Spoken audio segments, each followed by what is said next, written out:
There may not be a better economic gauge for the overall health of America than NASCAR. The declining number of company logos on each car and unfilled seats at the speedways indicate just how tough a year it has been. You know, I think we're coming out of this tough economy better than most. Obviously, we've had some challenges and issues like everybody else, but we also realize we're very fortunate that week in and week out, we're still drawing the largest crowds in sports.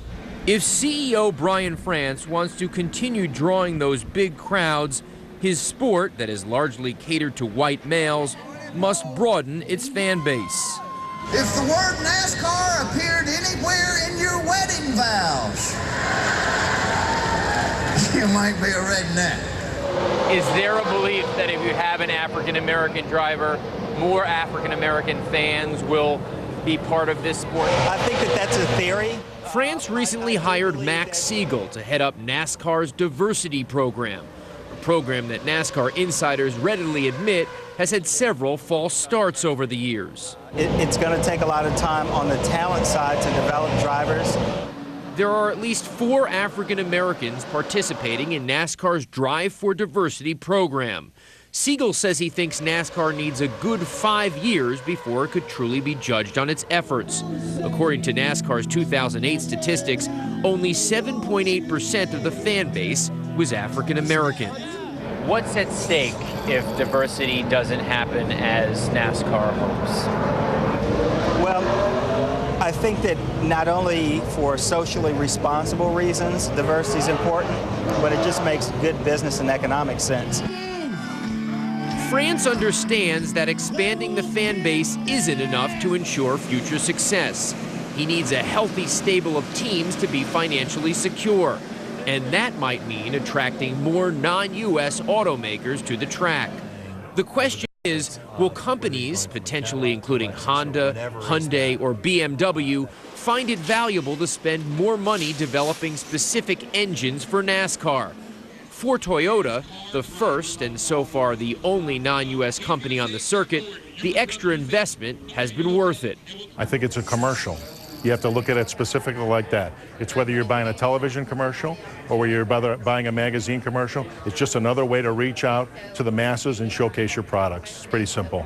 No better showcase than this, a Toyota hybrid pace car leading the way before the All-Star race in Charlotte. The future for NASCAR also involves going green, or greener anyway. There is no other sport that has more of an impact on the environment. The 850 horsepower engines on the 43 cars that start each race get 5 miles to the gallon. For the Daytona 500, that's roughly 4,300 gallons of gas. And that doesn't include the tens of thousands of cars and motorhomes surrounding the speedways. But NASCAR is doing what it can to neutralize the impact. We recycled we captured 18 tons of solid waste during Earth Week at our Phoenix event, which was our launch. 18 tons? 18 tons. 20% of that was in our campgrounds. Goodyear capturing the tires that are used in the sport and recycling those. The Sunoco, any excess gas is actually captured in the safety clean system. So what's the net effect? Do you think at some point that everything that is seen as originally wasted, maybe just on what's the track, that you can get it down to as close to a zero net effect as possible? You know, the way we're looking at this is we're taking a step back. I mean, literally, if you were to look at this venue today and look at it from 10,000 feet in the air and look at the footprint and then really prioritizing where we can have the most impact. Each sprint car uses approximately 16 quarts of oil each race, making it one of the most fossil fuel intense activities on Earth. But NASCAR works with a company called Safety Clean to collect and reuse the oil.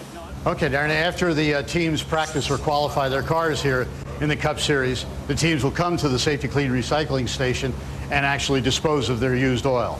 The oil is shipped to East Chicago, Indiana, where it's processed, resold to major oil companies, and then reused in cars and trucks.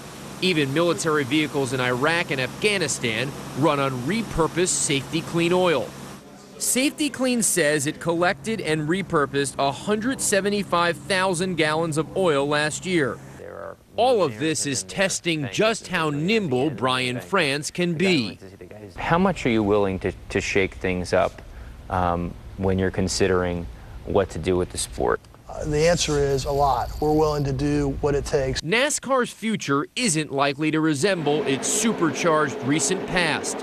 In a tough economy, sponsors will come and go, teams will pare budgets, and fans may attend fewer races and spend less when they do.